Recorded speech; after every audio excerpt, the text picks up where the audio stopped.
অনেকদিন পরে সকালে আমি সিঙ্গারা আর হচ্ছে সমোসা কিনে আনছি বাসায়। তো বৃষ্টি হচ্ছে বাইরে, মেয়ের স্কুল ছিল, আসার টাইমে সিঙ্গারা সমোসা কিনে নিয়ে আসি। তো এটা ছিল সকালে না, মানে দুপুর বলতে 11:30-12টা বাজে খাওয়া হয়েছে। আর সকালে নাস্তা আলাদা করা হয়েছে। আর এখানে দুপুরে রান্না করার জন্য পেঁয়াজ ভাজছি, করলা রান্না করব। এখানে আমি আলাদা করে আগেই স্কুলে যাওয়ার আগেই আমি আলু ভাজিটা করে রেখে গিয়েছিলাম। এখানে আলু ভাজিটা আমার হাজবেন্ডের জন্য, কারণ ও মাছ খায় না, ইলিশ মাছ, তো এর জন্য আলু ভাজি করা হয়েছে। আর এখানে রসুন বাটা হালকা আমি দিয়েছি।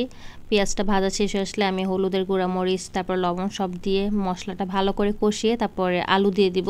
কারণ আলু করলা দিয়ে আমি আজকে ইলিশ মাছ রান্না করব।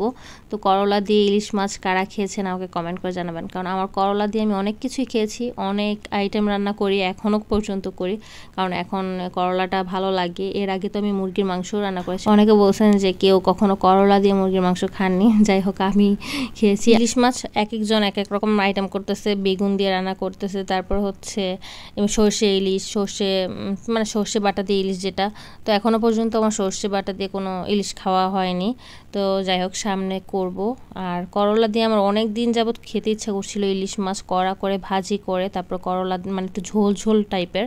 বেগুনটা ইদানিং একটু মানে খাচ্ছি খুবই কম। আমি না মাঝে মাঝে ভুলে যাই যে বেগুন খাবো, যখন কোনো ভিডিওতে দেখি তখন মনে পড়ে আমার তো বেগুন দিয়ে কোনো আইটেম এখন খাওয়া হচ্ছে না। যাই হোক ট্রাই করব। আসলে এত কিছু আর মনে থাকে না, এত সবজিও মনে হয় আমি দিন দিন ভুলে যাচ্ছি।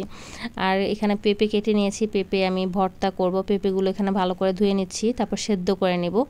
আর অপর দিকে আমার দেখা গেছে ইলিশ মাছ রান্নাও হচ্ছে। আর ইদানিং সবজির ভিতরে আমি পেঁপেটা রেগুলার খাওয়ার চেষ্টা করছি, পেঁপে দিয়ে যে কোনো ঝোল আইটেম বা মাংসতেও দেওয়ার চেষ্টা করছি, কারণ পেঁপে খাওয়া ভালো। আর দেখা গেছে এখন ইদানিং ভালো লাগে, এক একটা আইটেম আসলে ভালো লাগে, দিন দিন দেখি যে কি আজব। আর এখানে পেঁয়াজ কেটে নিয়েছি, ধনিয়া পাতাগুলো কেটে নিয়েছি। আর এই ধনিয়া পাতাগুলো না আমার এত পছন্দ না, বিলাতি ধনিয়া পাতা মেবি বলে।